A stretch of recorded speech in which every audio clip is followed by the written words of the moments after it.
yàlla ki rek moo ko am billahi wallahi moom kese moo ko fi am de je te jure.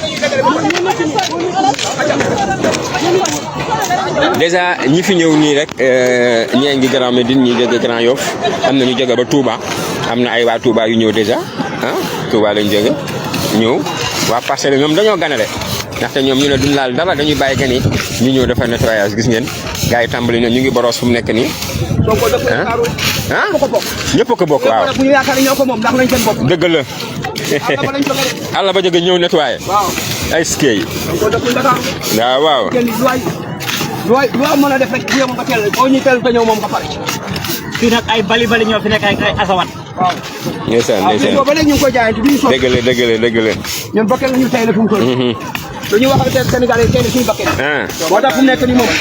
rek suñu bopp rek. jeex na. waaw. projet bi moom waaw du caaxaan. sotti rek bu soobee yàlla. kenn amu ko fi de Sonko rek moo ko am. ñu ko nar a xañ nga jël suñu bakkel. jeex na tàkk. kon xar yëpp nga rey de. waaw waaw ah xar yi de boo ñu reeroo tabaski. waaw. fii la gerte gi nekkoon gerte ga.